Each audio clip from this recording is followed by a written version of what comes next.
Bom, vamos lá, mais um café fotográfico, dicas do café fotográfico. Hoje eu vou abordar um pouco de assunto técnico, não vai ser especificamente foco, apesar do foco também eu mencionar aqui, vai ser sobre ponto de vista e composição fotográfica. Composição fotográfica é uma das coisas mais importantes, né, na fotografia. Mas antes de entrar nesse assunto, eu queria voltar a alguma das fotos que eu vejo lá nos grupos de fotografia que eu participo no Facebook. Hoje num grupo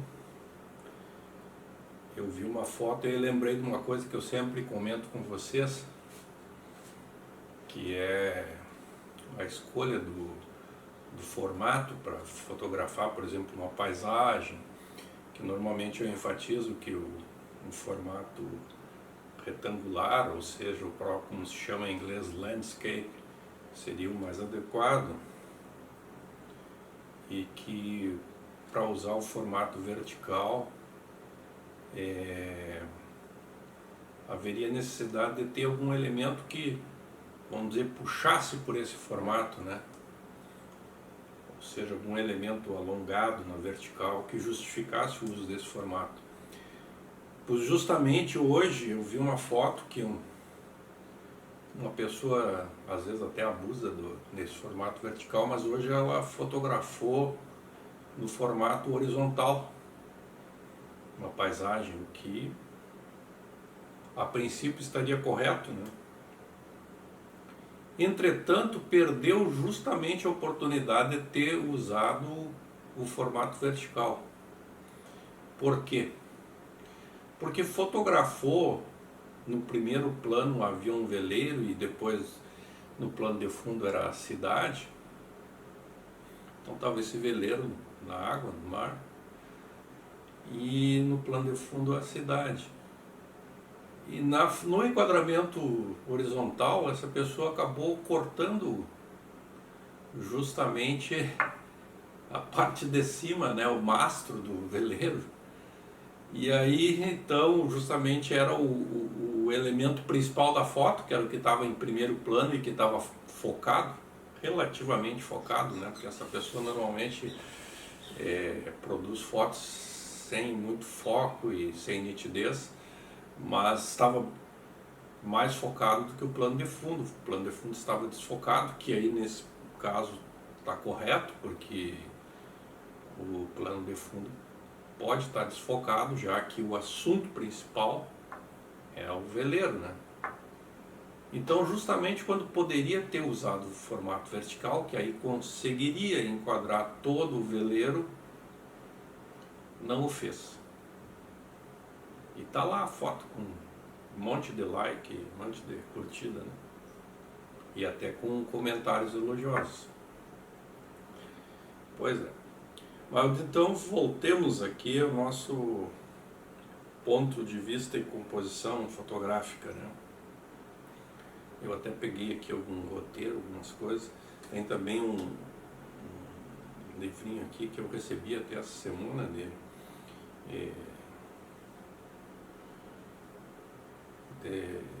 Sobre o olhar fotográfico. Esse é outro assunto, né, que o pessoal gosta muito que falam a favor do olhar fotográfico, mas sempre em detrimento da técnica, né? Enquanto que na verdade o olhar fotográfico depende muito da técnica, né? Aquilo que eu já mencionei N vezes, vou repetir, não é uma frase minha, tem vários autores que dizem isso, entre eles o Armando Vernaglia. Não adianta ter aquele olhar, ter ideias mirabolantes se você não tem a técnica necessária para colocar em prática essas ideias. Mas vamos lá.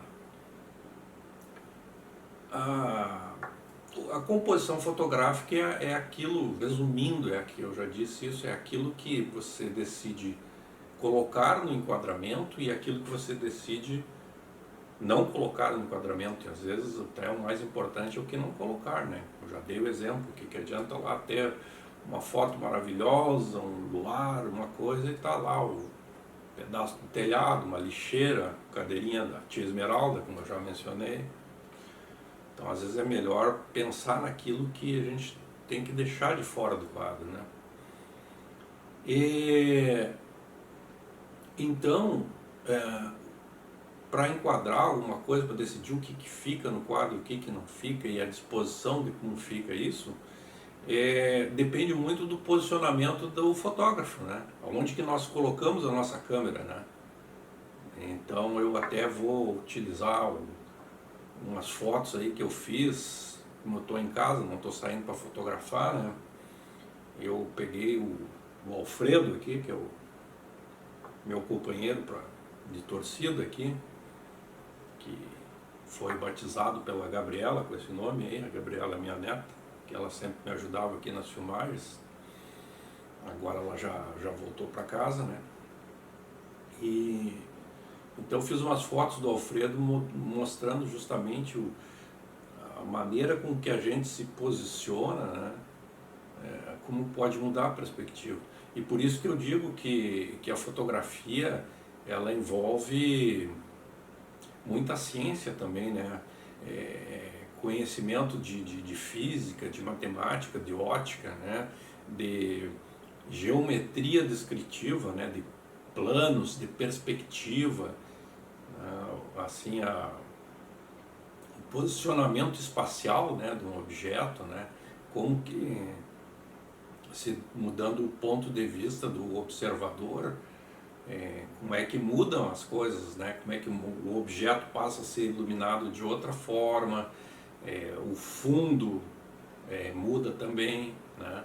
Isso tudo eu vou mostrar nas fotos do Alfredo aí. Então, isso aí é uma decisão crítica, né? De onde posicionar-se, a primeira coisa que a gente tem que fazer quando vai tirar uma foto, né?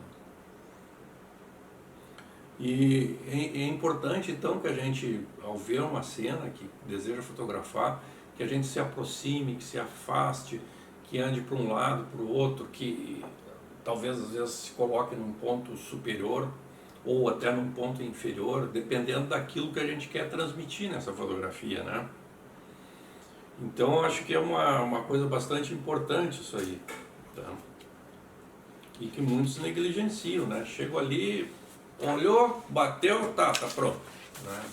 Então aí falta aquilo que um outro fotógrafo falou, mencionou, parece que eu vi num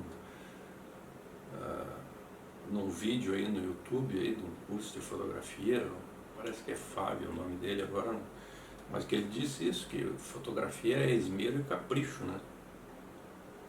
E outro detalhe assim, ó, a fotografia ela é um elemento bidimensional, né? E nós vivemos num mundo tridimensional, então a gente tem que fazer a foto de maneira que a gente possa transmitir às vezes a profundidade de campo e até às vezes, vamos dizer assim, brincar com isso aí, já que nós temos só dois planos, né? Às vezes com matéria objetiva tu consegue achatar os planos e um objeto que é pequeno pode tornar-se grande, né? Vamos, por exemplo, aqui, ó, eu tenho esse livro aqui é muito menor que eu, né? Agora se eu jogar ele aqui na frente, provavelmente ele vai parecer que está maior que eu, e não é verdade, né? E da mesma forma, se eu jogar esse livro lá no fundo, se eu tivesse mais espaço aqui, de deixasse ele a 10 metros de profundidade, vocês acham, pô, que era uma coisinha pequenininha, né? Aliás, esse é um dos problemas de quem fotografa com celular, porque como o celular, o zoom não é ótico, é digital. Se tu usar esse zoom aí, a foto fica uma porcaria, deteriora muito, né, a qualidade. Acaba tendo que fotografar normalmente com distâncias focais curtas, né? Porque a tela, a câmera do celular, ela, na verdade, ela é uma grande angular, então ela não tem grande comprimento focal, aí até para poder enquadrar as coisas, né? Fazer uma foto de paisagem, tudo. E aí objetos que estão distantes ficam muito pequenos, né? Então esse fato de compor entra naquela coisa de se mudar a posição em que nós estamos, porque muitas vezes nós não podemos mudar a posição do objeto que estamos fotografando, né? Às vezes o objeto é uma montanha, é uma árvore, né? Ou mesmo que seja um ser vivo, às vezes é um ser que tu não pode mudar de posição, ela está ali, um pássaro pousado num galho, se tu tentar fazer ele mudar de posição, ele talvez voe e vá embora, né? Então, por isso que aí a gente fotografa, isso aí já vem do cinema, né? Em mergulho, né? De cima para baixo, que é o plongé, ou em contra-mergulho, que é de baixo para cima, que é o contra-plongé. Então tudo isso tem a razão de ser, né? Então não é uma coisa assim aleatória. Aí as pessoas acham que no grupo de fotografia que não, basta ter o olhar. Não é bem assim, né? E aí eu entro um pouco no foco, né? Então não vou entrar nas técnicas de foco, isso aí eu vou falar em outra oportunidade. Mas assim, da onde a gente localizar o foco, né? Então, já diz aqui, até nesse livro aqui, o Brian Peterson fala que o que está em foco é importante, o que não está em foco não é importante. E isso não vem do nada, vem do nosso cérebro. O nosso cérebro anseia por coisas em foco, então ele dá importância para aquilo que está em foco, né? Então a gente pode decidir aonde que fica o foco, quantos elementos vão ficar em foco, quantos que vão ficar desfocados, se tudo vai ficar focado, que é o caso de paisagens, que normalmente se deixa tudo focado, né? Então, ou no caso de retratos, que às vezes a gente não quer. Eu até fiz uma foto do Alfredo assim, botei um monte de tubo de coisinha de limpeza, de produto de limpeza aqui no fundo, para mostrar que eu não conseguia assim fazer exatamente bem o que eu queria, porque eu tenho limitação de espaço aqui, né? Então eu queria usar até um comprimento focal bem maior para ficar o fundo mais desfocado ainda. Então o que eu pude lidar só com a abertura, até usei uma lente com abertura, com uma lente com uma grande abertura, 1.8, que é umas 50 milímetros, mas ela é fixa, né? É uma prime 50 milímetros. Eu queria, porque muita gente confunde, isso aí é outro assunto, né? Eu vou falando, vou me lembrando as coisas aí, porque uma coisa leva a outra. Muita gente acha que o desfoque de fundo é só com abertura, enquanto que às vezes muito mais importante é a distância focal, né? Pega uma 600 milímetros, toca aí, não precisa usar, ela nem tem a abertura 1.8, mas provavelmente em f8 vai dar um desfoque de fundo muito maior do que uma 50 em 1.8, né? Então o foco é que vai ressaltar o objeto em detrimento de outros, né? Então é o que se usa no retrato. A gente tem um fundo que não quer que interfira com o modelo, que quer que o observador se concentre no modelo, então faz o foco normalmente no olho do modelo e deixa o restante desfocado, né? Então, o que mais que eu tinha aqui? Bom, os planos, né? Isso eu já falei sobre os planos. Nós temos o primeiro plano, depois tem um plano intermediário, tem um plano de fundo, e aí se decide o que quer deixar em foco ou não. Normalmente um elemento no primeiro plano, vamos dizer que o objeto principal esteja num plano intermediário, um elemento desfocado no primeiro plano é ruim, porque ele acaba ficando aquele borrado no primeiro plano e chama muita atenção, né? Já quando no plano de fundo, ficando desfocado, ficando borrado é bom, porque aí não interfere e chama atenção para o objeto principal. E aqui eu queria também pegar o que eu vi aqui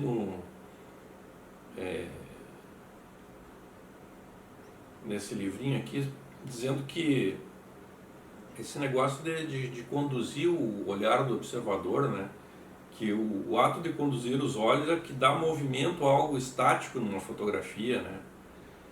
Então, isso é verdade. Inclusive, às vezes, quando eu li algumas revistas de arquitetura, né, que vinha aqueles comentários sobre que o volume da caixa d'água deu movimento à fachada e coisa e tal. É aquela linguagem metafórica, né, que se usa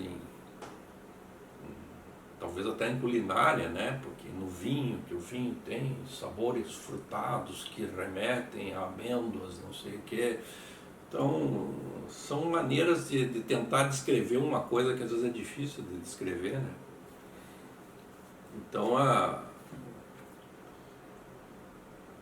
e aqui uma recomendação sobre o olhar, né? Que aquele todo mundo acha que só o olhar importa.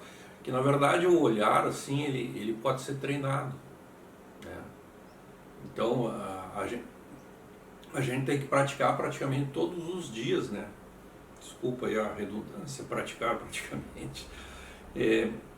Então a gente tem que observar o mundo ao nosso redor, né? E alguns já têm assim alguma criatividade inata, mas se essa criatividade inata não for desenvolvida, não vai adiantar nada, né? Não vai saber como aproveitar, né? E temos também a criatividade adquirida, e aqui se refere, ó, justamente que é adquirida vem das referências socioculturais de cada ser humano com o passar do tempo. Estar ligado ao mundo das artes, literatura, pintura, música, teatro e cinema é um passo fundamental para o desenvolvimento de um olhar criativo. Então é isso, o olhar pode ser treinado, e é o que eu já disse para vocês. A gente, ao chegar às vezes numa cena, depois de a gente já ter praticado muito, ter todo o embasamento teórico e ter essa prática, chega numa cena e já praticamente automatiza o que tem que fazer, já dá uma volta rápida ali, já vê qual é que é o melhor ângulo e já vai fotografando. É a comparação que eu fiz com aprender a dirigir um carro com câmbio manual, né? Que no início é difícil, tem que ficar pensando, vou trocar para essa marcha ou para aquela, né? Mas que depois que se aprende, aquilo ali já fica automatizado e tu vai pensar já nas coisas mais importantes, que é prestar atenção no trânsito, nos outros carros que estão vindo, e assim é na fotografia, né? A gente já sabe mais ou menos os parâmetros que vai usar daquela cena, e aí a gente se concentra mais no enquadramento, na coisa de buscar o foco correto. Então, por hoje era isso.